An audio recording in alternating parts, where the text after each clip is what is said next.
You're listening to the Entrepreneur Ignited podcast, where we aim to simplify online business so you can make more money. Now, here's your host, Gehl.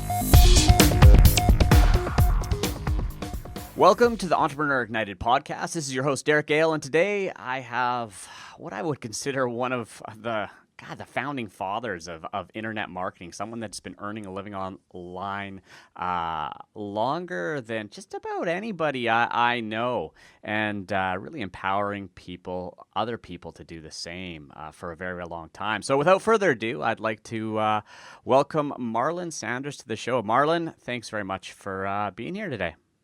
Hi, Derek. Glad to be here and excited to talk to you. I don't know if I'm a founding father, but I do have claim to having been doing this full-time longer than most people. So we have a lot to talk about, and I'm excited because we actually haven't got to talk that much in a couple years. So it should be a pretty interesting conversation between us and letting people listen in. Yeah, I think so. I think over the past, it's been over 15 years. Now, how long have you been online? When did you get started?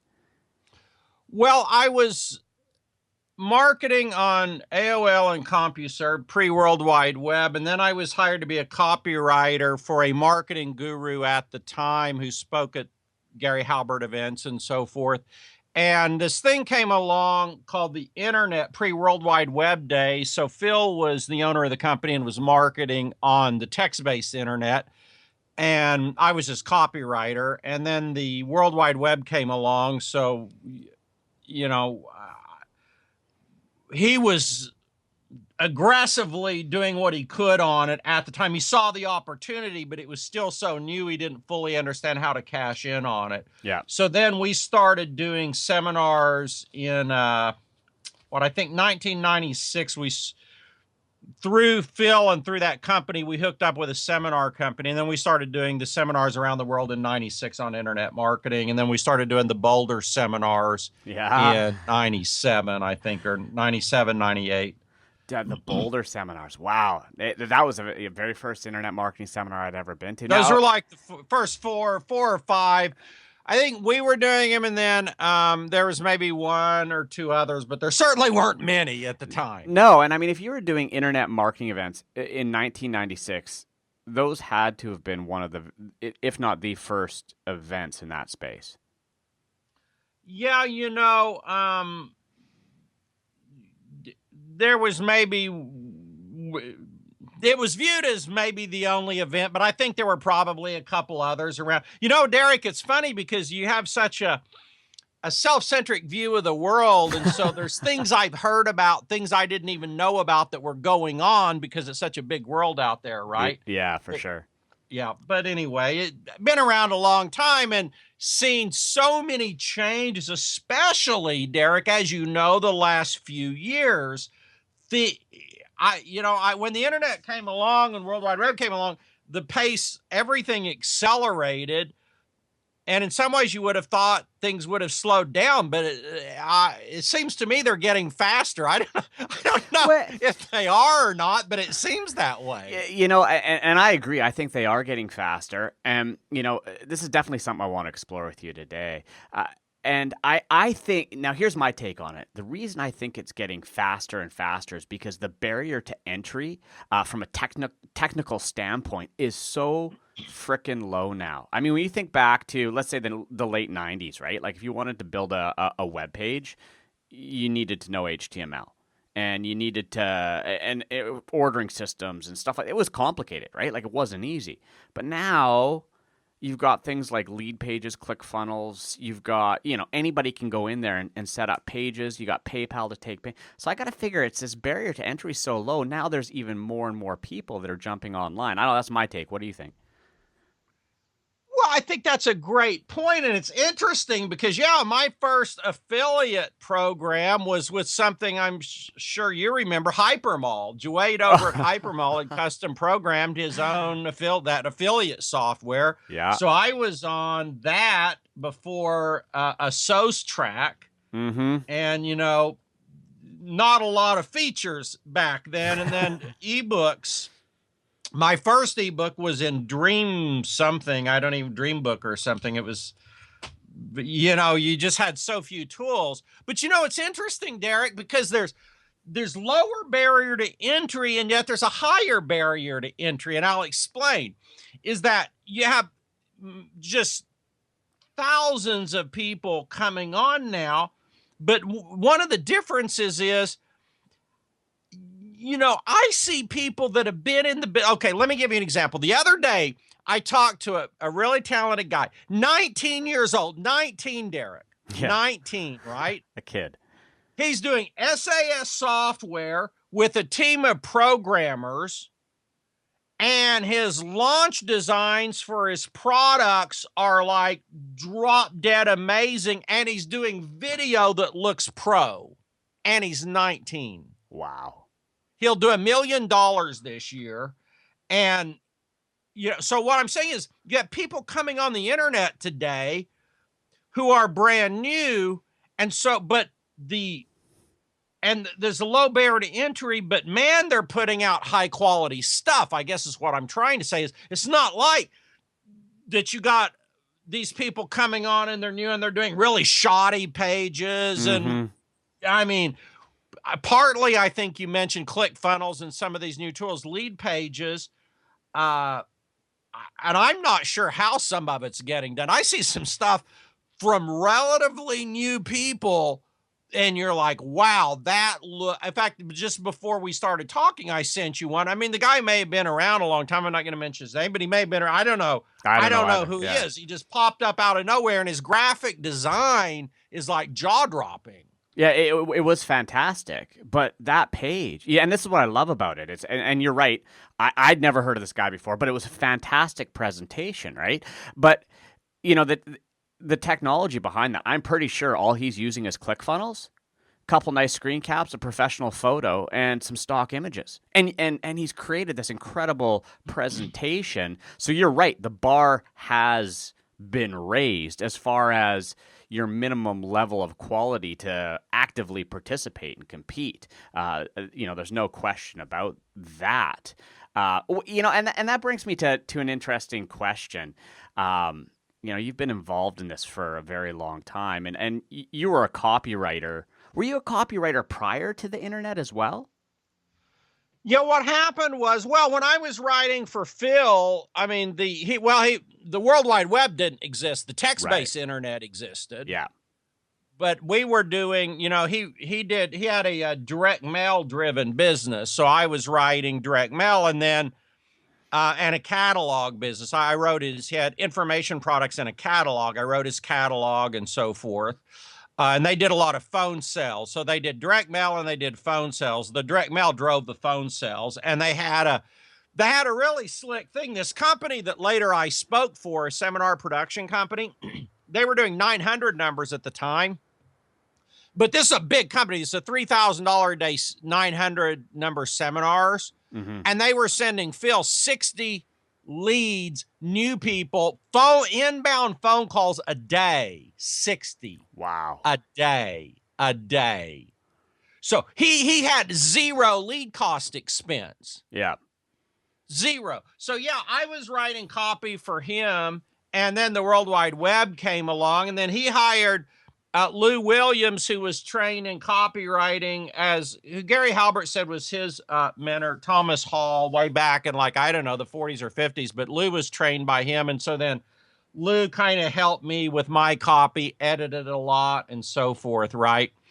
And so that's how I got into this. And then I was writing for clients. Like before I worked for Phil, I was trying to learn to be a writer. So I wrote freelance a lot. Mm-hmm. Some of it good, some of it not so good.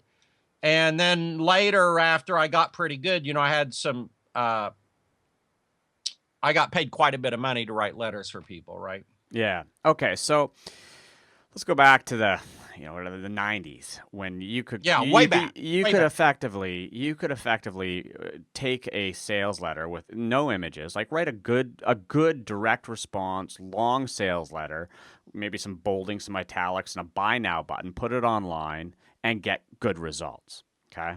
And, I think you'd agree things have changed as far as presentation, as far as design and layout and such. But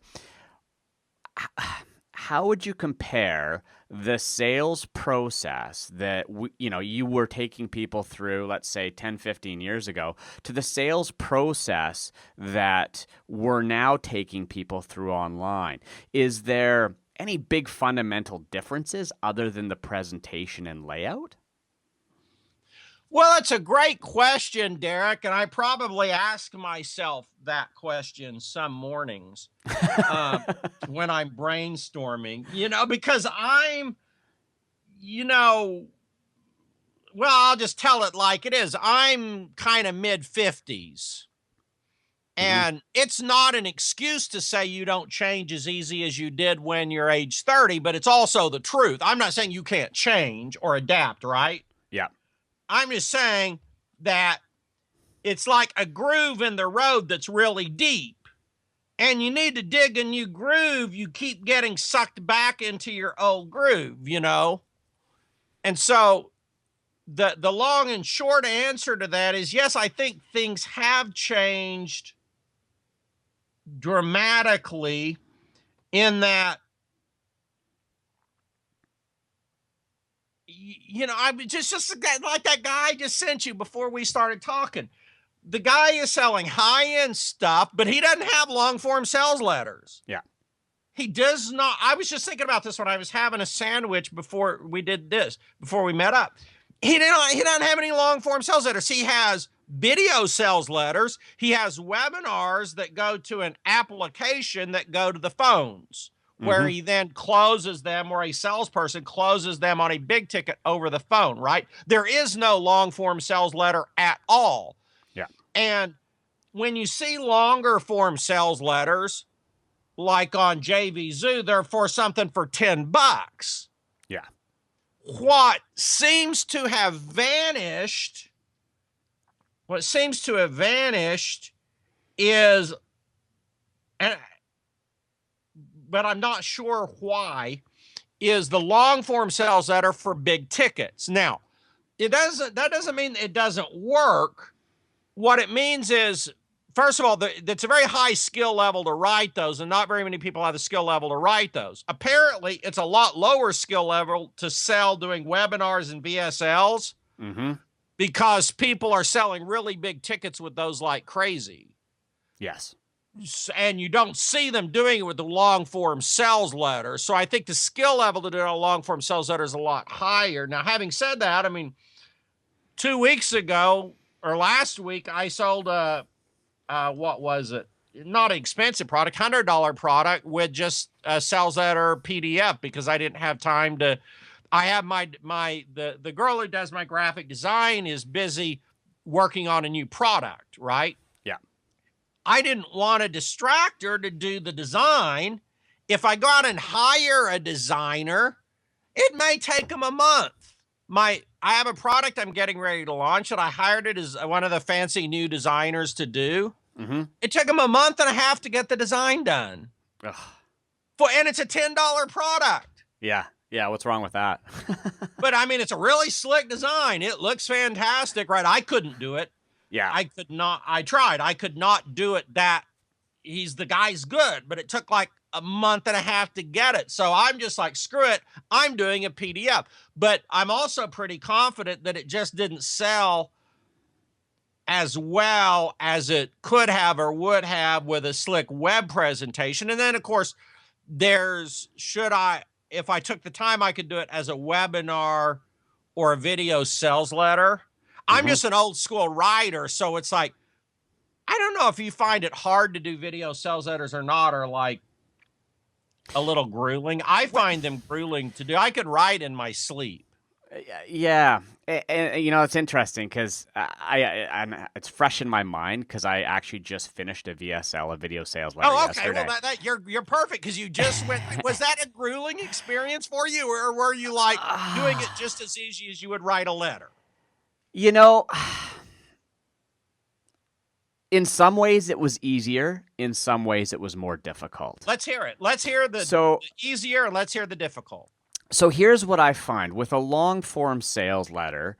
I find it's easier to really sell a product, to really dig into, your features, your benefits, Right. those key elements, really get down to the nitty gritty, hit the hot buttons.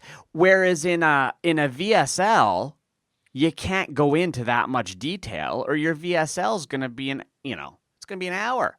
An hour and a half, right? Yeah. And so it's a really good question. And frankly, what I've ended up doing, and I'm going to actually test this. I'll let you know how it works out. And it's actually for an event. But what I'm doing is a VSL, and I'm going to do a split test. I'm going to do a VSL on its own with just sort of a simple call to action button below that. Then I'm going to do a VSL with a modified long form sales letter below that, and then probably a version without the VSL. Because I'm curious as to, with a product that's in sort of that, lower price point, not thousands of dollars, what is the best way to go? Now, you got people touting the VSLs are the best way to go, but, in many cases they're selling VSL software of some sort, right? So, yeah, but let me say three things about this. Number one is John Benson is the high-end guy teaching people to do the VSLs. His thing is like, I don't know, accelerators, $2,000 or $3,000 or whatever, right? $2,000. Yeah. His average VSL is 40 minutes. Yeah. I mean, that's pretty long, really, but you're right. You still can't go into the depth that you could in copy. Now, number two, what a lot of people, I think what John does and a lot of people are doing, there's two variations. One is they'll take a transcript of the webinar and they put it below the webinar. Yeah. And some people are doing either the transcript or the sales letter on exit from the webinar. Agora went to that. Agora and Phillips are the two largest publishers of financial newsletters in the world. Agora went 100% to video sales letters, some of which are really long, are an hour long or longer, and they do the sales letter on exit. Okay, so you've got a VSL, and then if they exit the page, it displays a sales letter.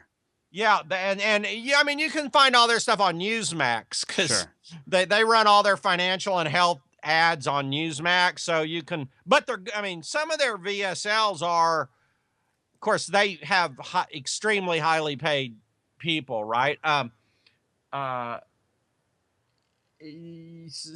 stuff is great. Some Sure. of it, they do it. Some of it's even done in studio, so it looks like a faux news broadcast, right? Yeah.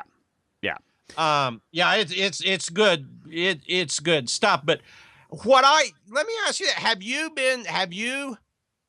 Are you selling anything right now in the last 2 years that's bigger ticket, 200, 500, even 100, with more traditional long form sales letters, or have you almost exclusively gone VSL webinar? For high end, I've gone exclusively to webinar, and the results. I can't argue with results, and to that point, you've got VSL, which is kind of anybody can visit it. But when you're dealing with a high ticket item, my experience has been, and this is selling anywhere from the sort of the $1,000 to $5,000, that a webinar is hands down the highest converting. And to take people to a live event and to create urgency and to create a better selling environment, I haven't been able to match webinars with anything else. Well, that's an interesting point, Derek. Now I have two questions on it, right? My question number one is, okay, you do a split email test, right? Mm-hmm. Half the people go to the VSL.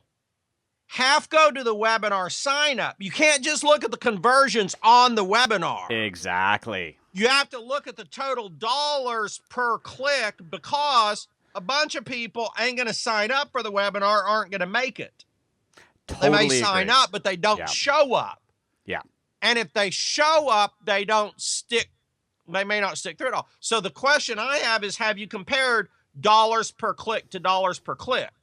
So And that's a good question. So here's the closest I've ever done, and that was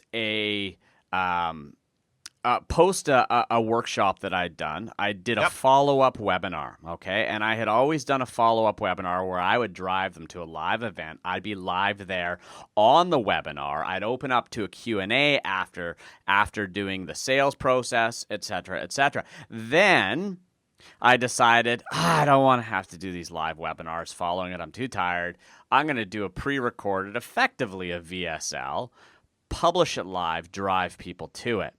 And where I was picking up 15 to 20% close on that webinar when it was live, when I effectively using the same script, when I pushed that out in what was effectively a VSL, they knew it wasn't live, I closed 0. Now, I wanna say that, is that statistically relevant? Probably not, because it wasn't a big enough sample group, right? So having that live feeling and live event seems to add a different element to it. Yeah. But now here's another one. I hear so many. I see it. This is so interesting. I find it incredibly fascinating. Let me tell you what. I just hear all these different sides. Like, I have a friend named Devon Brown. Yeah. Devon closes. He told me he closes 4 times more people. 4 times more people live webby versus recorded. Yeah. Right? 4 times. I have other friends, though, that do recorded webbies and get not as good, but nearly as good results. And then there's a hybrid.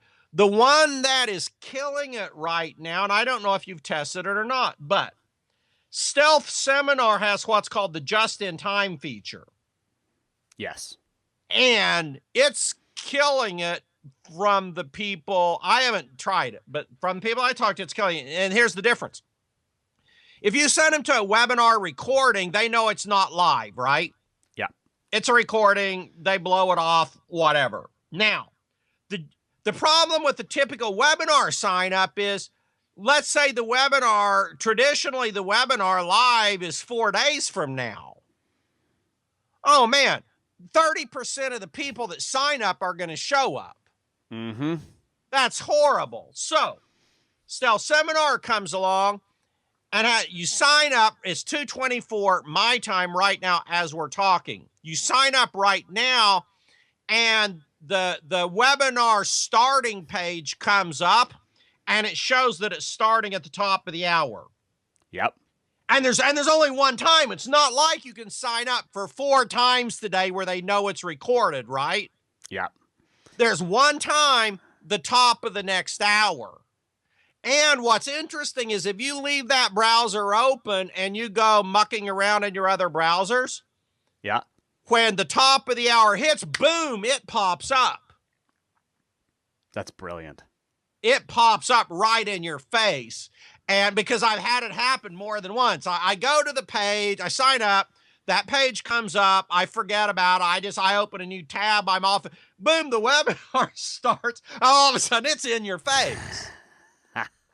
Right? Yeah. And I'm hearing some really, but Stealth Seminar, they've really got right now a fantastic USP. They're the only software I believe that does the just-in-time function. Of course, I'm sure the others will add it soon, but it's a big difference, Derek. A big difference because if you're doing a webinar even 2 days out, 3 days out that's live, mm-hmm. and the statistics are only 30% of the people that sign up show up, you're losing 70% of the people. Yep. With the Stealth Seminar method, 90 to 95% of the people that sign up are on the webinar. That's freaking That's a difference incredible. of, it's a massive difference. That's like a difference of 65% more people showing up. Yeah. But Absolutely. the brilliance is they don't know it's recorded because, depending on how far you want to push it, you got the list of attendees there, right? And it appears to be live.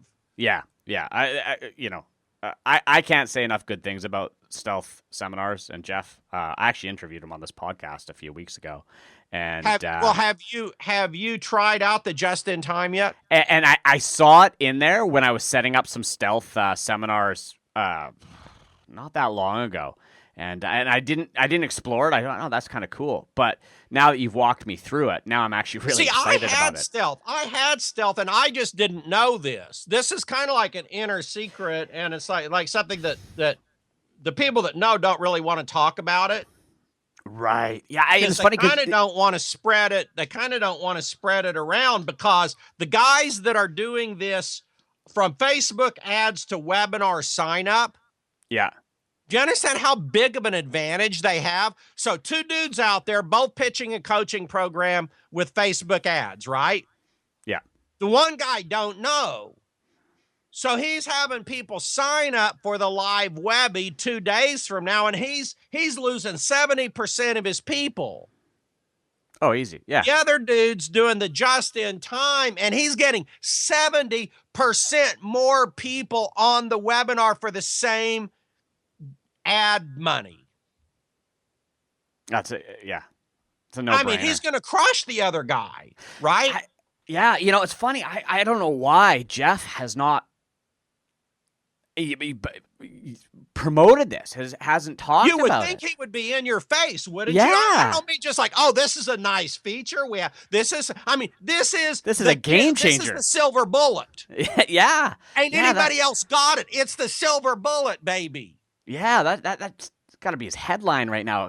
And he didn't even mention this on the webinar I did with him. And you're right. It's buried there. And I mean, still seminars is awesome. From setup, from support, et cetera, et cetera. They need to sell that. Because I don't know, man. It's a killer. Like, I use Easy Webinar because it's easy, right? I have Evergreen. Mm-hmm. But I love Mike. But I gotta say, Easy Webinar is just easy. But when I heard this about the just in time, I was like, no, man. I'm telling you, I think my Easy Webinar's got that. Yeah. Or I can hack it, right? Yeah. But no, dog. You can have it hourly. You can have it hourly in Easy Webinar, but they're gonna see 10 webinars today. There's no urgency. There's no urgency. Yeah. Huh. That's incredible. That's powerful. So this is what I call, so for the people here that are listening to this and wanted a great tip, is it goes beyond just talking about stealth. I call this the lock, Derek. I actually stole that from a guy named DeMarco, I think, who's writes some books on sales. Yeah. He called it the lock.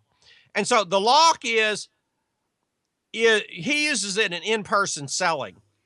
When you have a feature, right? When you have a feature that the person puts on their must-have list and the competition does not have it, you just locked out all the competition. Yeah. You locked out all the competition. So, we've come a long way in sales, Derek, from when you started. I mean, man, I remember you way back with the challenge. Is the challenge, right? Oh, yeah. Yeah, I remember you way back with the challenge, And I mean, we've been around this a long time, but and everything is so much more sophisticated today that I think people are drowning in complexity and they can't find any simplicity, right? Well, The simplicity in selling is, here's something that's simple. If you can find one thing that they feel they gotta have and nobody else has it, you just gotta hammer that. Just hammer it to death. Yeah. In the age of social media, man, touted on Meerkat, Periscope, Blab, Facebook page, Facebook video, live streaming, baby. You get your lock. Yeah. And then you broadcast it to anyone who will freaking listen. Yeah. Yeah, exactly. That's your tip. That's the tip for the day. That's huge. Okay. So you know what? I want to change a little bit of direction here because you just started going down a road I wanted to explore with you, and that's social. All right, because I mean social. didn't obviously exist for a very, very long time.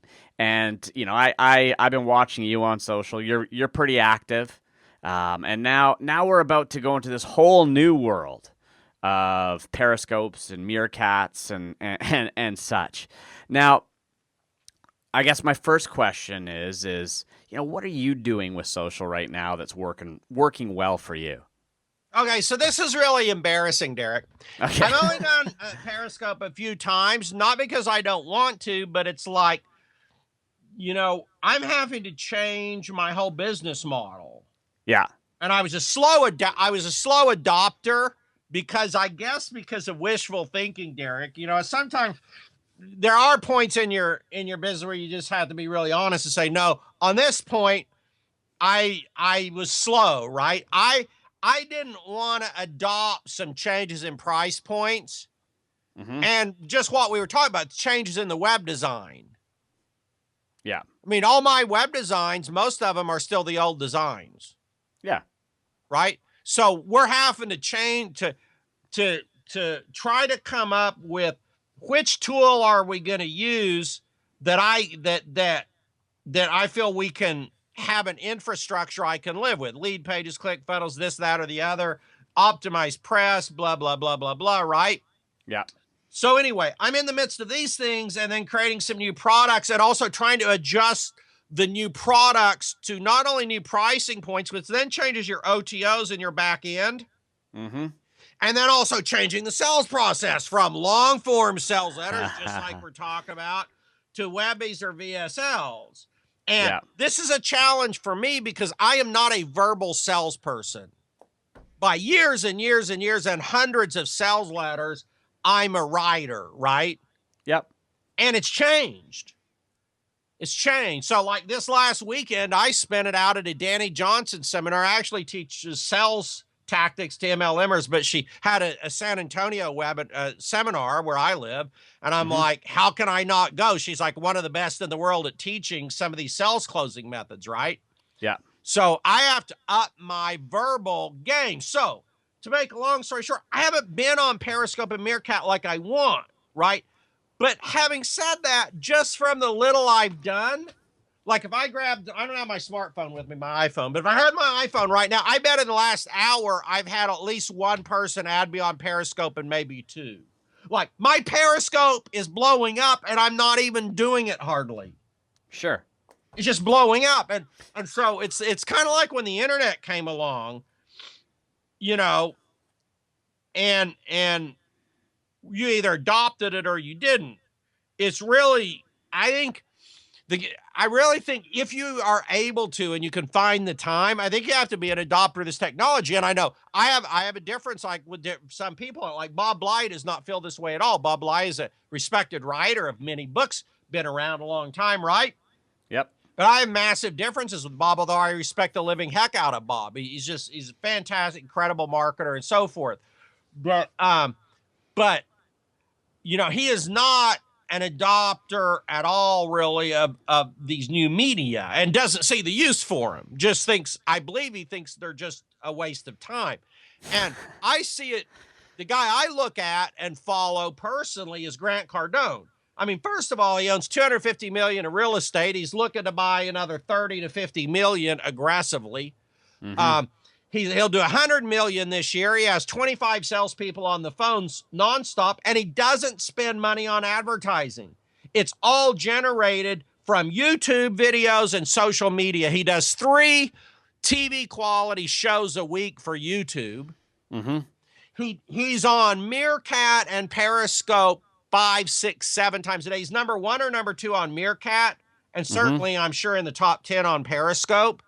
And now he's on Blab and he's on Snapchat.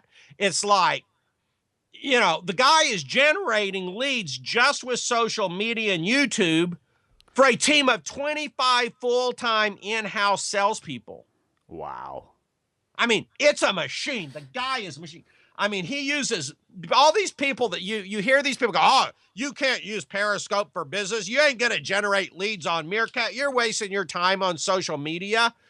He's writing articles every week for LinkedIn, for Entrepreneur, for Huffington Post, for Wells Fargo. He writes a book a year, a chapter a week. He's multiple times a day on Meerkat and Periscope, and doing 3 TV shows, YouTube quality TV shows weekly.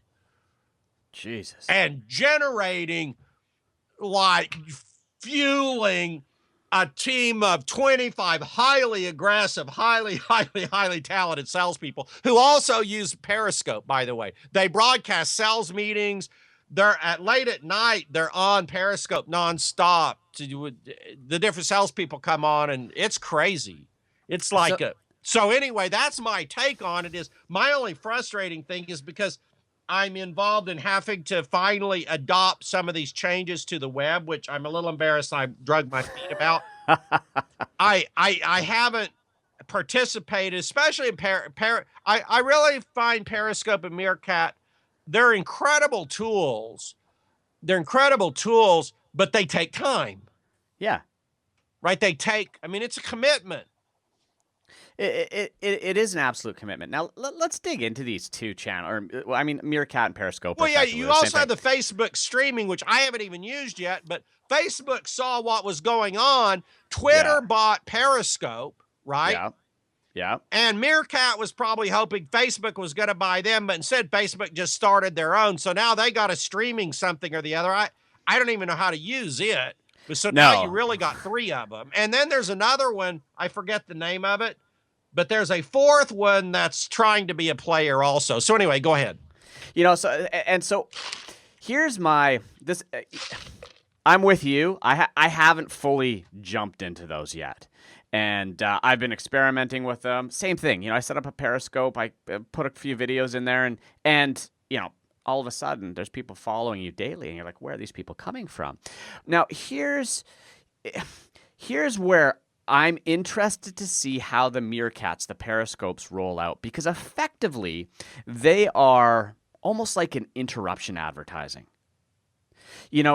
With a YouTube video, I create that content, I post it sits there on my channel, and I have YouTube videos now that have 30, 40,000 views that I've forgotten about, right? But they're there just building and building and building. And there's legacy value to those, having those up there. The Periscopes, the Meerkats, I feel like if you created a really good piece of content, pushed it out there, there's the real-time people that will join you. But once you get into the Meerkats and the Periscopes, all of a sudden, every hour, if you followed a few people, you're getting interrupted. Hey, come check this out. Come check this out. Come check this out. And, I got to just turn it off because it just becomes an interruption of my day. So then if I create a piece of content for it, there's obviously a link. People can view it there, but you can download it. So Grant Cardone has them behind a gate. So at GrantCardoneTV.com, you have to opt in, and then you get access to the best of his Meerkat and Periscope streams that they download and upload. Okay, so he's posting his streams. Yeah, he online. downloads them and posts, not all of them, but the best of them. And is he putting them on YouTube? No. They let you download the video to your hard drive. Sure. When you finish Periscope, it'll let you download it. So then he just sticks it on S3 or whatever his media server is. Mm-hmm. I would just upload them to S3 and then just, use JW Player and stick it on my webpage and stick it behind an opt-in, right? So, okay. Yep. Yeah, I get what you're saying there. Yeah, so, it's an interest. Here's where I'm feeling. I don't know if you're feeling this as well, is we've got all these freaking channels now, right? We've got YouTube, we've got Facebook, we've got all Snapchat these and Blab. Snapchat, Blab, Instagram. I've got a young guy that works for me here because, I kind of feel like that, I wasn't in touch with some of these, right? And so, he's into the Instagram and all these different things. And I'm looking at this going, that's a lot of freaking content. That's a lot of different channels to grow and to maintain. And I think when people are getting started, like, where do you even start? Where do you focus your time? It's this question mark. And so, being able to obviously reuse content and create one piece and use it across all these channels is great. But how are you managing all these different channels as you're starting to go down this road? Well, I'll tell you what I was doing really effectively until I got really intense on creating this new product. I'm like, I have a new product that's going to be super smoking hot. Yep. And what I know about from too long of experience, Derek, is it's like, when Mozart wrote his most famous symphony, there was another dude that wrote a similar one to it. But Mozart got his written first. Alexander Graham Bell, this is a true story, showed up the day he had filed his patent for the telephone. Mm-hmm. The same day, but later in the day, another dude filed a patent on the same thing. Alexander Graham Bell got it because he filed it first, but it was filed the same day if you look up the history of it. So there's these ideas that go in the consciousness somehow. I don't know how, but I know if I'm working on the product, someone else is pushing to get it out also. Yep. So I'm pushing to get it out first because I know you put out products, Derek, and how many people told you, oh, I was working on the same thing, dog. And you're like, yeah, I know you were. I beat you on purpose, right? I know you were. I beat you on purpose because my friend Joe Vitale says money loves speed. So here's what I was doing. You get in a routine, right? So here's what I was doing is I got my iPhone and I'll tell you, I ran into a little snag too, and I'll tell you what that snag was. But anyway, you take your iPhone, and when you're waiting for your lunch, right? If you have a picture that you've already snapped, then what you do is you can put it into Snapchat. And in Snapchat, you can edit it, and then after you edit it, it'll let you upload it to Pinterest, to Facebook, and to Twitter. Then you pop over to Instagram, and you upload it over to Instagram. So with one dealio that you set up, right, you can upload it to all of those services. Now, there's also one that I use called Word Swag, which is really awesome and lets you put the words on the photo, right? Yeah. So again, you could use Word Swag. You snap a picture out somewhere. The only snag I ran into is Word Swag has like Pixabay pictures built into it for the backgrounds. Yeah. And then you can just write a quote and upload it, which is really freaking fast. You just need to think of some quote, stick it on there, boom. However, those pictures are presumably in the public domain, but I'm not sure if some slip in there that aren't somehow, you can get a bill for like $2,000 or $3,000 from Getty Images per photo. So, and I don't know how closely those things are screened or how they would even screen them. I know a friend of mine got a bill because he used one he thought was public domain and was supposedly public domain, but wasn't, right? Yeah. And he had to pay up. So that leaves you with having to take the photos. Well, then it becomes a little bit of an issue because at my age, like when you're under 30, maybe 35, you can snap any picture of yourself anywhere and you look incredible. Right? Yeah. I mean, like iJustine on YouTube. She can't take a bad picture. She just can't. Yeah. Right? Me, if I take a picture out in the sunlight, I look somewhere like death warmed over to Satan, somewhere in between there. I mean, I got bags under my eyes. Now, if I take it indoors with good, my pro quality lighting and so forth, I look halfway decent, right? Yeah. So I ran into a little thing. The social media is heavily slanted towards younger people. Mm-hmm. So that leaves me with me needing to take pictures of nature and so forth. That's okay. I don't have to have my own picture in there, right? But where I live is a little bit, limited. Like I kind of ran out of ideas for what I was going to take pictures of. Yeah. And that's, I mean, you're like, you're going to let that stop you? I mean, it's kind of a stupid obstacle, but it really, there's a little bit more to these things to work out, Derek, than just kind of appears on the surface. I mean, you say it's a little thing, but you do have to have good, engaging photos on there. Sure. Absolutely. You just can't put, these people that are really good at this, like there's this lady up in Austin named Betty Rocker who has a really big Instagram following, and she sucks them in very effectively into a fitness funnel, right? Mm-hmm. And she's really good. Her funnel is really good. She's really, really good at what she does. But, she's posting photos of her working out, and she's got a rock solid 6-pack abs and all of that, Yeah. Yeah. Yeah, she's got a bit of an unfair advantage there, and Yeah, in the and picture her, she can take. yeah. Huh. So, all right. So I don't know if I answered your question. I presented more problems. I gave you more problems, Derek, than I gave you answers. No, it is a problem, and in Well, a at sense, my age, I don't know what you look like. Now, I haven't seen you in a couple years. At my age, I'm not a spring chicken, and I think it is challenging for gals over age 50, maybe age 60. People don't like looking at your picture like they do a 28-year-old girl. Sure. Or even guy. I mean, there's a lot of guys that just look great on social media. Yeah, super photogenic. Yeah, definitely. So, all right, so I'm going to take us in a bit of a different direction now. So, I mean, social media obviously is, we're not denying the power of it. It's the future. I got to say one thing. Meerkat, Periscope, and all these streaming services are going to change the world, Derek. And just like the internet changed the world, I'll tell you why. This is not Google Hangouts or YouTube videos where it's like more talking heads and more static and no interaction. On Periscope and Meerkat, you have the text chat interaction, right? Yep.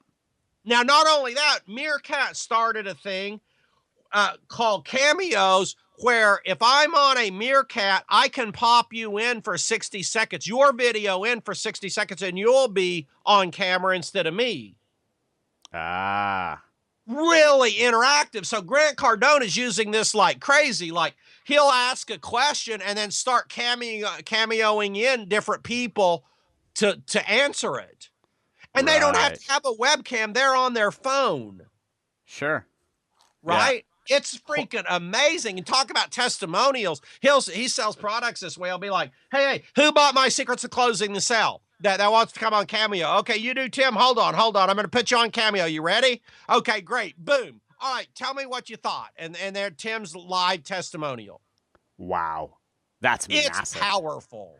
That's unreal. This is going to change the world. And instead of a boring talking head video, the number one girl, who's maybe number two now on Meerkat, is named Nora Sariga, and she's like a supermodel. She's in the Fast Cars movie, whatever those is with Vin Diesel. Yeah. She's a model. She's a supermodel, right? And she does these chats when she's cooking her evening dinner, walking her dog and so forth. Yeah.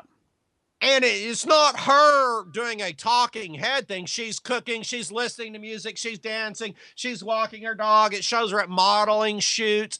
And she interacts with the text, and she's a very engaging person. She's very sweet. Wow. Or at least acts that way. And she's very engaged. And it's this you feel like you're interacting with her and you practically know her. And then she's having a seminar thing in a hangout in Las Vegas where all her Meerkatters could go and hang out with her.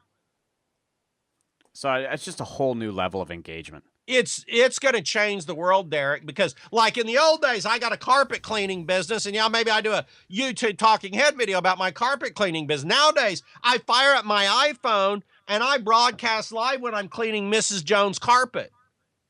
Huge. And I put it on my my webpage. You want to see how we clean carpets? Come watch us live. Right. Every day, 12 o'clock. Incredible. So, okay. So now for those guys getting started, we've got Meerkat, we got Periscope, we got Facebook live streaming. Where are you spending your time? If you were a betting man right now, where would you start building your platform? Well, with social media, you mean, or just in general? No, just with this new platform, because the Meerkats, the Periscopes, those are sort of the two leaders there. Facebook's now stepped in, right? So they've got live streams. So we've got these three to choose from. Facebook live streams, I don't think it's really picked up steam yet. Yeah, Facebook hasn't caught on as far as I know, but with their audience, with their built-in audience, they could easily crush Meerkat and Periscope possibly because they have the eyeballs, the audience, but they haven't done it yet. So right now, and their service, I don't know that they're quite there yet. Right now, it's interesting because you get a lot bigger audiences from what I've seen on Periscope. Yeah. And I have a ton of people picking me up on Periscope. I'm not seeing that on Meerkat. Meerkat is a higher quality audience of the people that you actually have on the streams. Like Grant Cardone, when he's on Meerkat, he does his evening Meerkat is where he teaches serious content. Yeah. The Periscopes during the day is where he does his entertainment value stuff. Ah, interesting. Now I wonder because on Periscope he's got all these people come on, new people all the time. They don't know him. They're not real serious. A lot of them I don't know that are real serious business people. Some are, but he gets a lot of skeptics on there and so forth. So that is his large draw. And then what he does is he moves them over to Meerkat at night. He tells them, now tonight at 7 I'm doing a Meerkat out of teaching hardcore secrets of closing the sale. So he cross-sells them from Periscope over to Meerkat, and then from both Periscope and Meerkat, he broadcasts live as he's recording his YouTube channel videos. Yep. So he sucks you into his YouTube channel, which is then, that's really where he sucks you. The beginning of the funnel is Meerkat and Periscope. Periscope having the largest draw, Meerkat being easier to do serious teaching with. Mm-hmm. But then he sucks them into the YouTube channel because there he controls it. It's a controlled environment a lot more than Periscope and Meerkat. Yeah. Yeah. So once he gets you on his YouTube channel, he has you because his shows are amazing. Right. So, okay. All right. So I mean, it's the question. You start on Periscope. If you only do one, you probably start on Periscope because you got the biggest draw. Sure. If you're going to do 2, you probably do Meerkat because you got an audience over there and you bring in more serious people. Yeah. But just alone, I don't know they're going to get you where you want to go, Derek. I mean, this is all new. It's all evolving. Well, yeah, we're totally speculating here, really. I think it's got to be combined with it. It's really nice if you can combine it with the YouTube because now you have a social media thing that's still video to push them into because like, let's say you want to push them over to your Facebook page, which is great, but you're trying to move them from video over to non-video. Yeah. That doesn't really make sense. What makes sense is to suck new people in, the viewership in on Periscope and Meerkat, and then push them into your YouTube channel. Yeah. Yeah, yes, that makes a lot more sense. And from YouTube, and then with all of that, of course, you push them into webinars. Grant does specials now, a monthly webinar for $50, where you get a webinar that's like a 2 or 3 hour webinar, plus you get like an ebook or something. Mm-hmm. And it's an entry-level offer. So he's pushing that all month long. He's pushing that on Periscope and Meerkat and YouTube. Right. So that's the entry-level funnel offer. Right. And then you get on the $50 webinar. The one I was on, the last one I was on was like, I don't know if it was 50% pitch, probably 50% pitch. It was a lot of pitch. Yeah. For the back end, but by then you're so locked into this guy that you just don't really care. Yeah, there's so much time invested in this. So just to summarize that funnel, so he's taken Periscope and Meerkat, he's pushing them to his YouTube channel. From his YouTube channel, is he selling people into a webinar off his YouTube channel? Yeah, and you also push them off of Meerkat and Periscope into everything funnels into the webinar, whether it's the YouTube, the Periscope, or the Meerkat. But sending them over to YouTube is definitely, it really enhances your pool. Sure. Because you control it more. You control the environment then. Absolutely. So this is interesting. And then the webinars where you spend $50 to be part of that, which would be kind of his tripwire, if we're going to use that phrase. Yeah, he'll also do cheap products. He'll do half off of products, whatever. Grant will do anything. He'll do anything to get an entry-level sale. Anything. Yeah. And then from there, on his webinar, what's the price point that you're selling up into? The one I was on, it was 1,000, or I think it's 1,000. Right. Okay. So anyway, and then it goes up from there. I mean, then you hit Sure. the phones, right? Yeah. By then you bought the 50, or you bought something for 7 or 10, right? Mm-hmm. At that point, you're on the phones. Yeah. Which is Yeah. buy or die with Grant. Like, you don't, I don't know that you ever get off his phone list, maybe. Right. Which is, so for everybody that's listening to us right now, that what we just walked through there was a really sort of an A to Z funnel that's also combining an offline component there, right? So you're drawing from social media, and I think this is where a lot of people fall apart, right? They don't think through what their funnel is, right? And they're driving people to the wrong medias off different medias. So going from a Periscope or a Meerkat into a YouTube onto a webinar, and it's interesting that he's selling that entry level webinar and not giving it away for free. So he's pulling a more qualified audience in. Yes, and then, that's the whole point of it. Yeah. And so then the people he's getting on those webinars they've invested something to be there, and then he's moving them over to an offline channel, getting them to call, where they're now working through a phone room or from his sales team. And so I mean that I don't think people take enough time when they see something working to truly understand it, the level that you've just understood it. Well, Derek, and people go, you got to understand, people are going to go, well, that's a lot of work. Well, it's also $100 million a year. Sure. Yeah. I mean, sometimes you do got to work quite a bit to make $100 million. Yeah, that's exactly it. And if you don't want to make $100 million, and you can skip that whole phone room part and just do webinars and make a pretty healthy income, right? You could do. I'm sure you can do $1 million off of webinars at least, because if you're doing the coaching, a lot of people are selling, as you know, $10,000, $15,000 coaching and are doing $1 million a year pretty easily. Oh, yeah, absolutely. Absolutely. I mean, coaching's not a huge part of my business, okay? Oh, it's not? Not today. But I have a small little boutique. That surprises me, because so much has gone to coaching. It has, and it's not that I don't want to. Let me rephrase that. I used to have a huge team. We used to have 30 coaches. I used to have our own call center. And before I sold the Internet Marketing Center, that was all in there. And that was a pain in the ass. The only way to put it.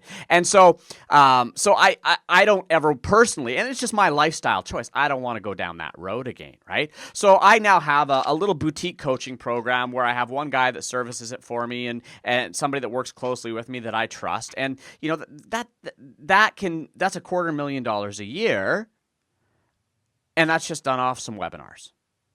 So, to that point, people thinking, well, I don't want to have this huge thing. Well, you can create an incredible income on a much smaller scale without having to have all that infrastructure. Now, I want to loop back as we're starting to wrap up here. We've been talking about a lot of stuff, and there's social, and there's there's all these tools, there's all this stuff, and I know you've been helping people now for over 15 years get started online. You've built your marketer's dashboard. You've done a lot of products to help people that are getting started really accelerate what they're doing, and so here's my question to you. When somebody's getting started online, they're starting up their business, or they just want to start a business, all of this stuff we're talking about, it's like drinking from a fire hose. It can be massively overwhelming. So when somebody's getting started, what is the advice that you give to them from the get-go? Well, it's a great question, Derek, and I'm sure you probably are faced with that question every day of how do you help people, and it evolves. I have pat answers, but then it always kind of depends on the individual. Like, I have one guy, he's been a customer a long time. I help out here and there because I like the guy. He's been a great customer for as long as I can remember, right? Yep. He isn't advanced enough yet. He's working on creating his first product, but he's not advanced enough. But what he kind of likes doing is video, and he's still doing like the talking head videos. Mm-hmm. But he's kind of like me. He's not a real spring chicken. So then he discovered Powtoons. And he happens to be really good at Powtoons because he's a machinist. He was a machinist for a job, for a career. So he's detail oriented. I saw, and he's selling them now on Fiverr and stuff. I mean, if he's selling like $150, he'll do a little Powtoons video for people. Yeah. And he's and that's just kind of starting to work for him. So I just told him the other day, do more video. You're good at it. You're liking it, right? And but he's not generating leads off of it. He's selling his service, but he hasn't got to the point where he's generating leads. I'm like, man, dog, you got to get your squeeze page up and blah, blah, blah. So he's going to be doing that, right? So for him, that's just kind of getting some traction. I normally recommend the same thing you were doing back in 2000, 2001, Derek, and with IMC, right? And then I still run an affiliate program. It's just that game has changed a lot because it's all gone to Zoo and WSOs. Yeah. And it's a changing market because the Zoo now is largely about SAS software as service, which a newbie is going to have problems with that. But you can still sell info products on JV Zoo. Now I'm talking about the IM niche. We'll talk about non-IM here in a second. But for a newbie that wants to be in the IM niche, really the easiest place for them is WSOs because the customer doesn't expect SAS software for $7. Yeah. You know, so, I mean, there's a lady named Barb Ling who is a friend of mine, and Barb does these little cheat sheets and sells them for like $1 to $3 each. And then she has her little OTOs and so forth, but it's a $200,000 a year business, and she can only work not a lot of hours a day because she has a lot of physical limitations. So $200,000, hardly any overhead, working a few hours a day because she has a lot of physical issues. That ain't bad. That's fantastic. That ain't bad, right? Yeah. And doing simple products and no fancy web design. She ain't got ClickFunnels. She don't use lead pages, man. She is on, probably hand-coded HTML from 1997, Yeah. Or whatever. I'm not sure what she uses. But anyway, so you got that. Now, if you're in niches, it's a little bit easier depending on the niche. Some niches are actually highly competitive. There are some niches out there that are less competitive, and you can still just contact people, have your own affiliate software, and get people to promote the affiliate products that way. Now, but then there's other, like if you're, I wish I was great at numbers, Derek, at detail, because I'll tell you a story. Like I have a friend named Peter Visser who has Big Mouth Marketing. His partner in that business generated 700,000 leads for University of Phoenix. Yeah. And Peter is like, I call him the Facebook ad Jedi Master. He's amazing.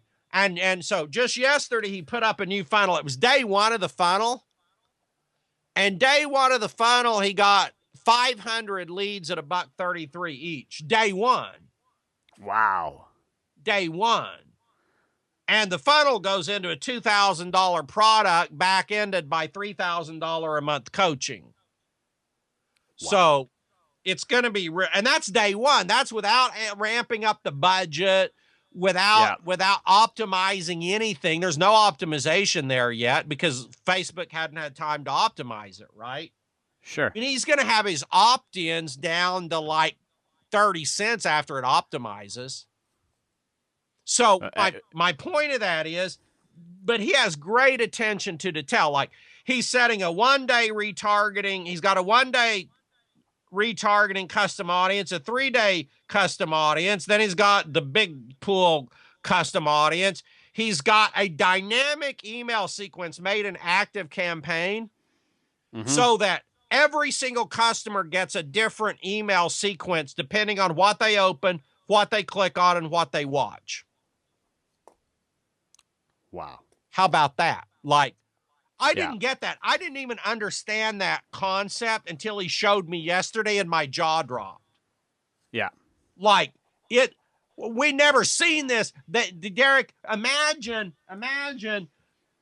being able to send out a piece of direct mail that's 100% customized to demonstrated interest by that person.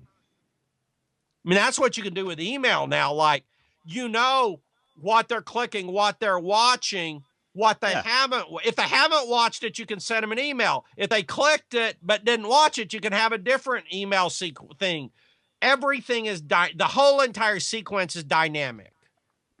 It's incredible. Yeah. So anyway, but I know, again, a new person's like, oh, wow, dynamic sequence. I don't think I could deal with that. So for me, I'm not a detailed person. I just can't do, I'm not good at Facebook ads. I'm a personality-driven marketer more. So I do the social media and I do my affiliate program. And I'm getting Peter to teach me slowly Facebook ads because there's so much. Wow, Facebook ads is so incredible now. It's just what you can do now. And Twitter ads are coming on real strong. Yeah. You can a new person can go in, Derek, and if they got a decent funnel, they can ramp up pretty quick with Facebook ads.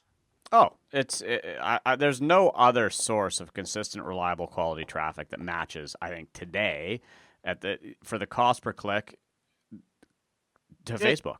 It's pretty, and the volume is just going to be staggering. You got to really watch the conversions because they can drive a lot of traffic, and you're like, wow, I just spent 20,000. Maybe I should go check my conversions. Oh my God, I don't have it. But I have a lot of engagement.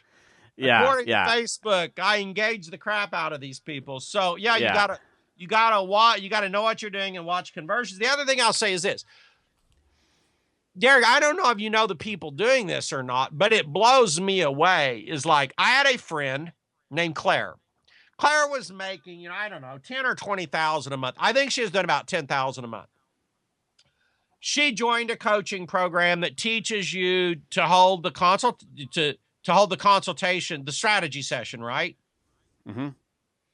She raised her price to $3,000.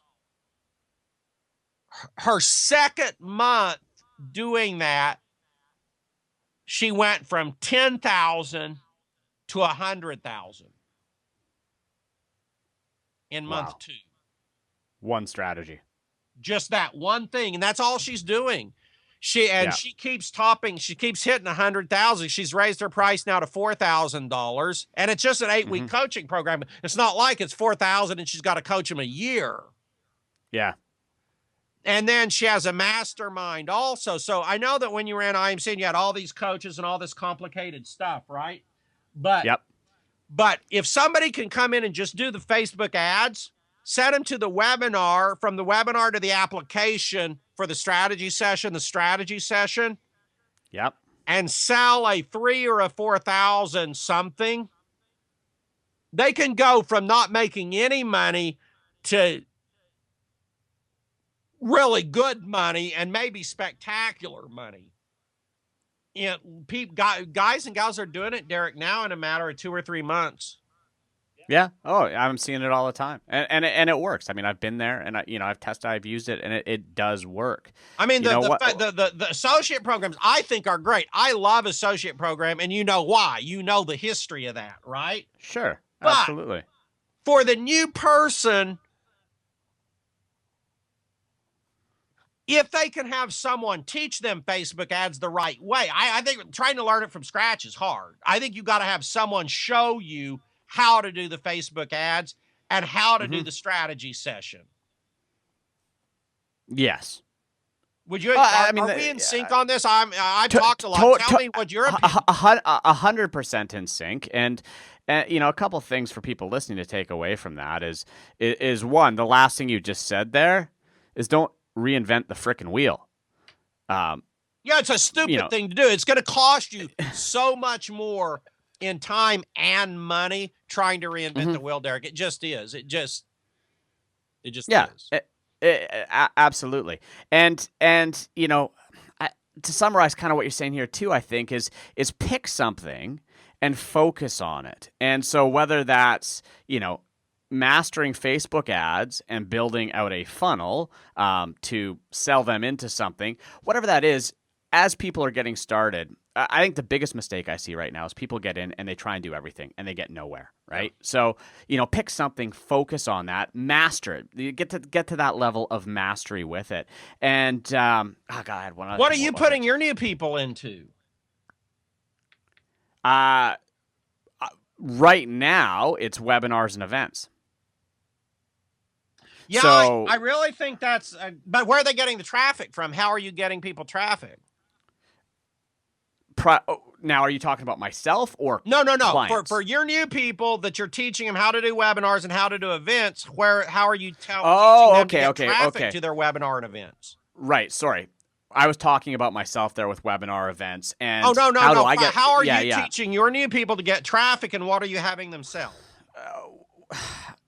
I've got clients in just about every niche imaginable. Okay, so all the way across the board. I'm not focused in one niche or the other. I have people from IM to people who are doing dog stuff to people who are doing physical goods and merchandise. And here's my message to anybody is if you have a product, you need to find out where your audience is. If you're selling physical goods and merchandise right now, you should be tapping into the big channels, whether it be Amazon, eBay, et cetera, where people are actually looking for that stuff. If you're selling information, if you're selling that kind of stuff, then you're going to be in Facebook. If you can make pay-per-click and AdWords work, great. Content marketing, all the stuff that comes along with that, right? So my message is look, every business is a little bit different, and you need to figure out where your market is, and then find a way to engage with that market on whatever platform that might be, whether it's on an Amazon or on a Facebook or on a Periscope or on a, on Google, wherever that is, right? So, I've always have a bit of a beef with this is the number one traffic strategy for every business out there, right? You see the pitches, we see them all the time, and the fact is there isn't one thing that works for every business exclusively. Right. So now that being said, where do I think the biggest opportunities exist today? Well, if you're in just about any business, there's ways to make Facebook work. And then if you're selling physical goods and merchandise, stuff that people are actually out there like buying on the sites like Amazon's, the eBays, tapping into those third-party channels and getting your products out there are huge as well. Right. So, but it comes down to where's your audience? Where's your market? And getting your product in front of them.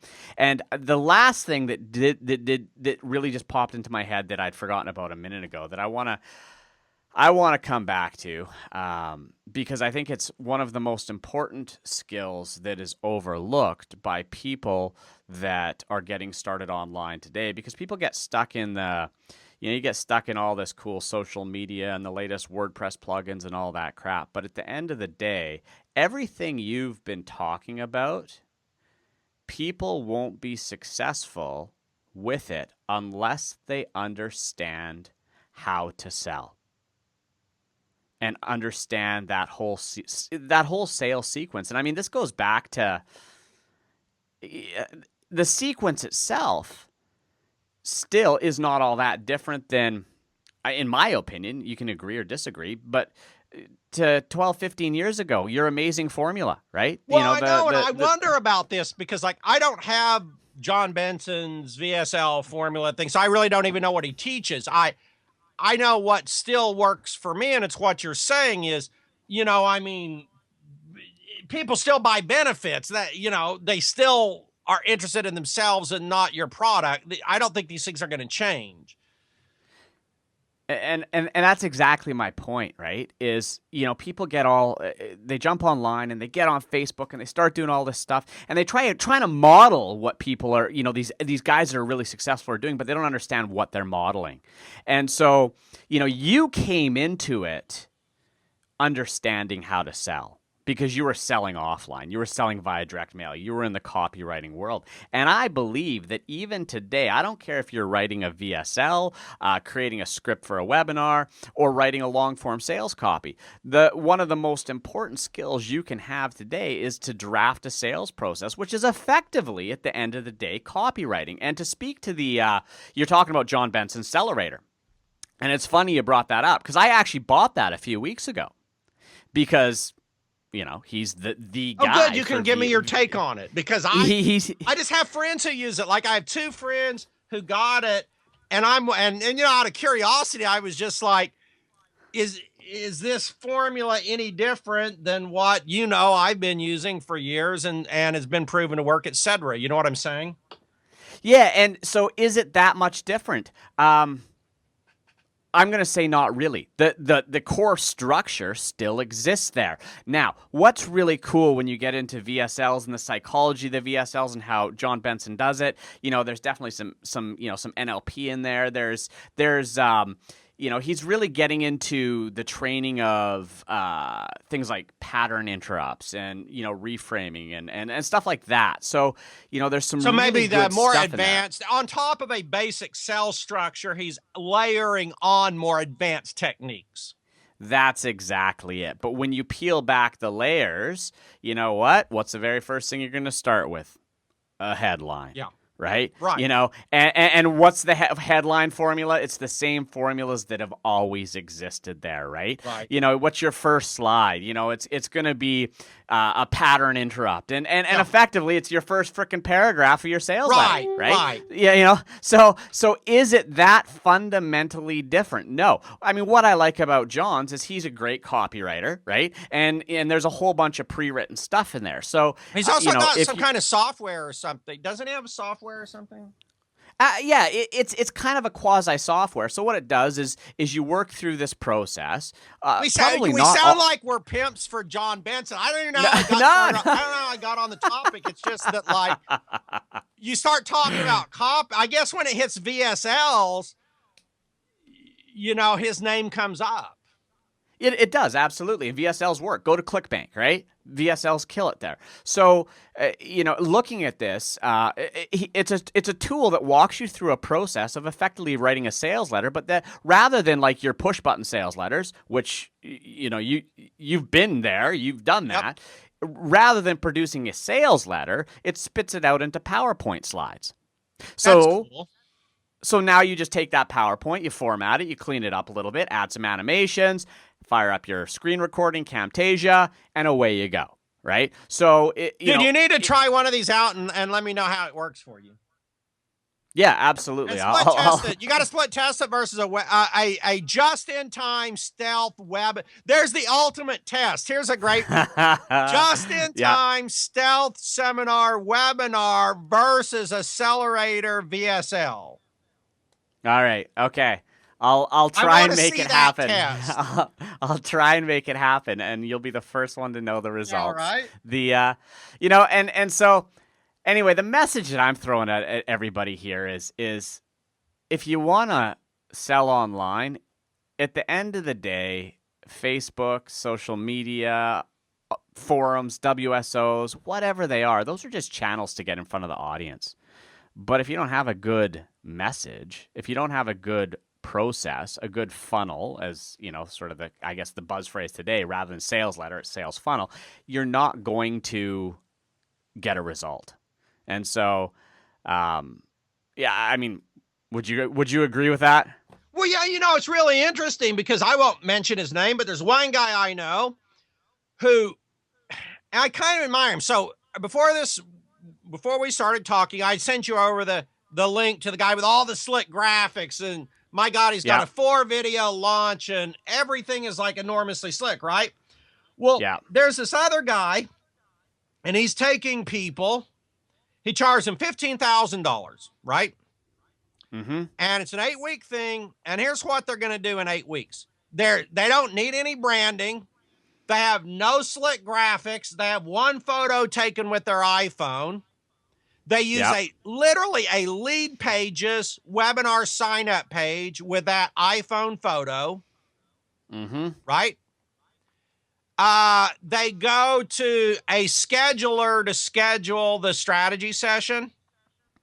Well, they go from lead pages to the actual, I think how it goes is a lead pages to the stealth, and then it immediately goes to the stealth seminar just in time web page pops up. And at the top of the hour, the webinar begins. It goes to a very basic application, whether it's SurveyMonkey or whatever the survey software is, right? And then it's the phones. So literally there's no branding. There's no graphics other than lead pages and an iPhone photo. There's a survey that's done in Wufoo or SurveyMonkey. And there's a templated pitch for like an hour conversation to sell coaching. And that's the whole model. And then Facebook ads. I left out the Facebook ads. Yeah. Right. The fancy, it's interesting. You'll get a real kick out of this, Derek. You know where the fancy graphics come in? On the Facebook newsfeed ad. It's like the one place that he spent $100 probably over at 99 Designs is to have the Facebook newsfeed ad done nice. Yeah. So literally, as far as money, people are out for lead pages, whatever lead pages is now $50 or $100 a month. They're out maybe $100 over on 99 Designs to have a newsfeed ad designed. Yep. And then Wufoo or SurveyMonkey I think they're free if it's low volume, and this is low volume, so that's probably free. Yep. And that's your cost. Yeah. That's the cost. That's it. That's the whole. Yeah. It's and in that sense, comparing it, Derek, to what you were doing at IMC and I was doing in the old days, it's a lot cheaper. Oh, God. Yeah, and faster and easier. And faster and easier. Yeah, definitely. But it works. And to that point, everybody that's coming online, seeing the really fancy, complex, high-quality, Hollywood-style video launches and stuff like that, if you have a really compelling offer and a really well put-together sales process, sales letter, funnel, VSL, you can be massively successful with that still. Yeah, and I guess the reason I brought that up was it fed into what you were saying, that it's really about the offer. Yeah. And about being able to get people to spend some money. And while so many people are doing really high-end launches and fancy, incredible stuff that's like a fireworks show, to do $100,000 a month, you don't have to have that. No, absolutely not. I mean, look at Ryan Dice in Digital Marketer. I mean, every one of his basic products is built using a very basic VSL. Right. There's nothing fancy in that, right? So, again, you don't have to go to that level. And back to that initial message is, and I truly believe it's one of the reasons that you've been around so long is because you came at this knowing how to sell. And what I've seen over the years is the people that figure out how to sell, learn how to sell, invest in the education to learn what is a good sales letter, how do I draft a good sales letter, or at least understand what it needs. Those are the ones that can consistently produce offer after offer that converts. They've been around for forever versus the entrepreneurs that I've seen that have been the flash in the pan. They I don't want to say they're lucky, but they had the right offer with the right message. Maybe they didn't understand why it worked, but it worked. But when it quit working, they couldn't recreate that because they hadn't taken the time to learn how to sell. And so, if there's one message I think I would take away from our call here today, everything we've been talking about, although we've been talking about lots of tools, stuff like that, social, all this, really comes down to learning how to sell. And I think that's social is really about the traffic. The Facebook ads about the traffic. The associate program is about the traffic. So you got to have the people to sell to, whether it's from social media, Facebook ads, associate program. Somehow you got to get the people to sell to, and you got to have the way to sell them, whether it's the sales letter, the VSL, the webinar, or on the phones, right? Exactly. And now, but there is a transition from I do believe the one thing is this. There's this transition from traditional long-form sales letters to to webinar or VSLs. And this is a little bit different skill set, because I think I could say that, Derek, because the translation for me, it's still the same sales structure, right? But as you pointed out, it is a little bit different on a VSL and a webinar, because I'm used to going in really, really granular detail on sales letters. Yes. Right? You can't do that on a VSL or a webinar. It's the same sales psychology, it's the same sales structure, but there's an adjustment. And I can't really necessarily define it, but there is an adjustment to be made. And you were really the one who pointed it out, that you can't go into such granular detail. Yeah, and you know, the more I think about it, if I had to say which one's easier, I would say, for me personally, a VSL is easier. It's easier to create. It's easier to produce, I believe, than a really good long form sales letter. Oh, yes. Yeah, I think a lot of people can do VSLs that can't do a long form sales letter. Yeah, exactly. And to that point, I think there's lots of good structures and templates that are easier to follow for a VSL than long form sales letters. So, you know, it's an interesting time right now. I think there's lots of we're in a time of transition. But let me ask you this: from IMC days, to now. Yep. For you, for your business, what do you think your number one biggest difference is from IMC days to how you run your business today? What's the number one biggest difference or change? The absolute number one biggest difference for me is the infrastructure, both in manpower, people, and technology required to generate the equivalent amount of income has drastically changed.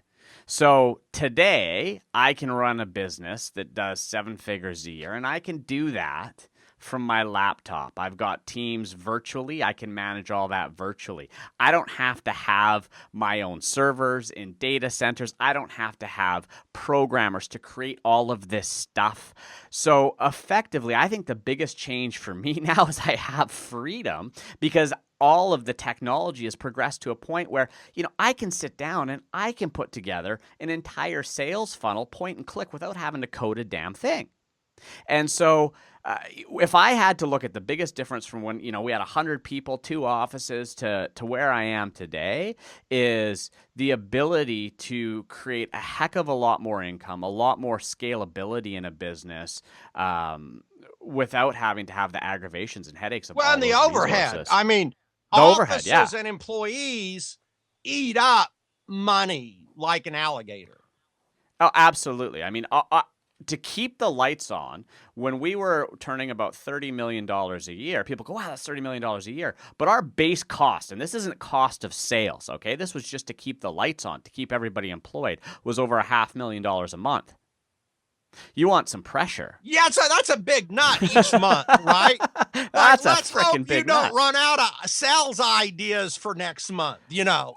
Well, yeah, and I mean, and that's the interesting part with internet companies like this is things change very, very quickly. It's not like we're in oil and gas or mining or whatever, where, you know, everything moves slow, or in traditional industry. Things move quickly, right? So the ability to be able to scale up, to be able to utilize all this cool technology that is elastic with our business, you know, as we need it, it's there. But when we don't need it, we're not saddled with it. And that's freaking huge. And that's what excites me about the internet now is God, I have a life and a great business, right? Well, dude, think what's going to happen when you get the results of your just-in-time versus accelerator test, and now you even crush it more. Yeah, I'll be sending you a bottle of whatever your favorite is in the mail. No, you'll just be telling me their results. No, that's a good one. You know, and it's so interesting. I don't know. I hope what people really get out of this, Derek, is, you know, I think that a lot of people just get in internet marketing or marketing in general for money. And that's okay. Everybody's got bills to pay, right? Yep. But if you lose touch with the basic fascination with an excitement of marketing, that's really when I think you've lost. Because I've been in this full time since 96. I'm still excited to hear about your test.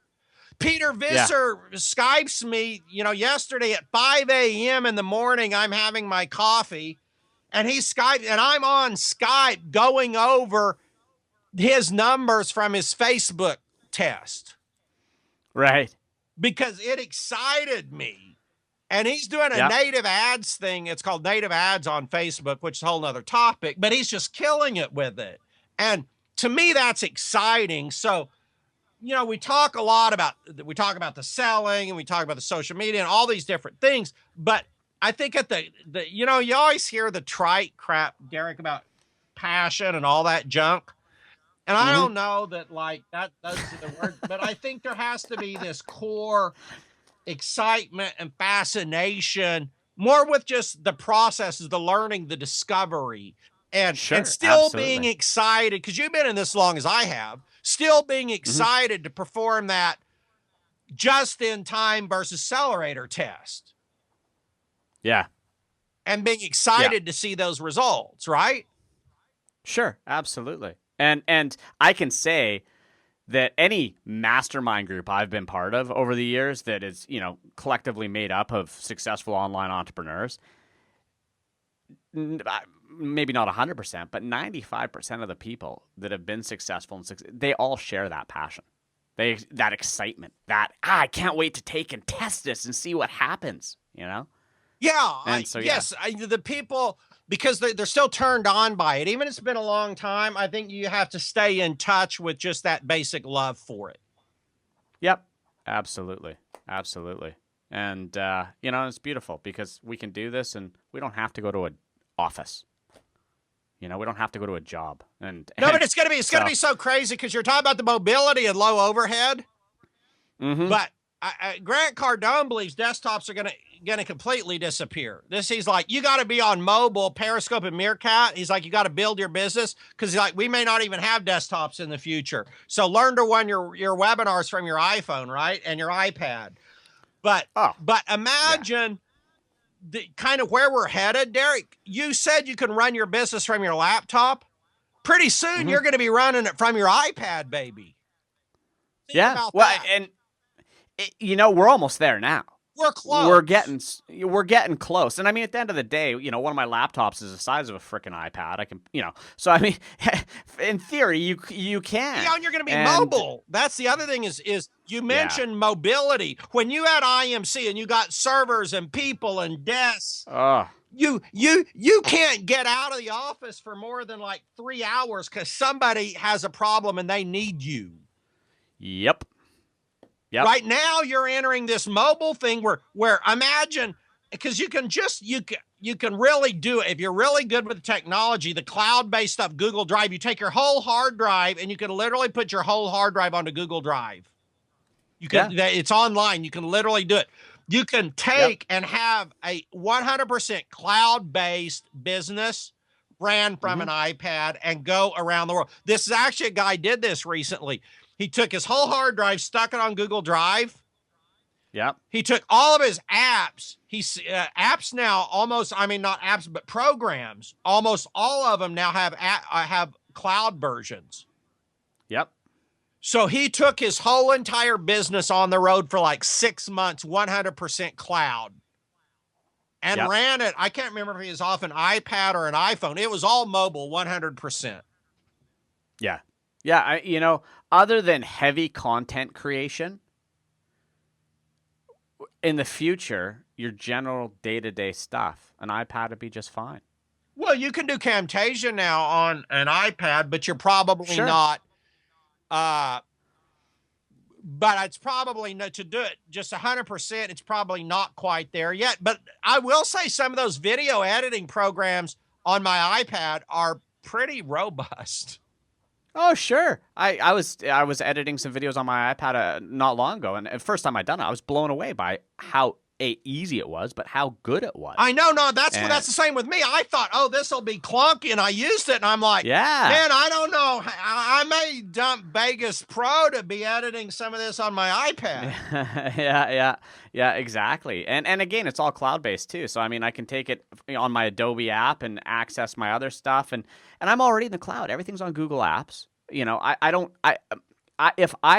And I did this actually a few weeks ago. I poured a whole glass of water on my MacBook, cooked the whole thing, walked down to the Apple store, and a couple hours later was back up and running with everything as the way it should have been. Wow. Right? Yeah, I mean, it's a whole different world now. We don't need servers. We don't need any of that stuff. When I hear people say, oh, my hard drive blew up and I lost everything, you just shake your head. That's not the way things should work anymore. It's an exciting time. So, all right, we've already blown way over our time here, Marlon, and I've totally enjoyed this session. We've covered a lot of stuff here. So, what I want to do is give you an opportunity to share how can people reach out to you, follow you, find out what you're doing. Sounds like you got something in the works right now.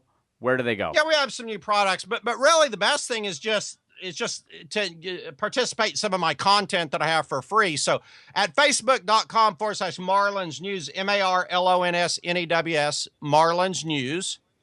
That's just a Facebook page. And I post a lot of links to content, articles, blog posts, videos on there. And then my blog is also just marlonsnews.com is the blog itself. So that's just plug into some content, see what I'm about. And, and that's just a great way to get started. Fantastic. And for everybody listening, I'll post all those links in the show notes. So at entrepreneurignited.com/podcast, you'll find this episode there. And if you anything that we mentioned, any of the URLs, any of the tools, I'll make sure those links are included in the show notes as well. So Marlon, thank you very much for taking the time today and also just, candidly sharing. And I really do appreciate it. Yeah, it was exciting, Derek. I think we covered a lot of really great topics. I hope it's useful and helpful to people. And maybe they have a vision of their future with a completely mobile business. So I think that's on the very close horizon for us. Absolutely. Fantastic.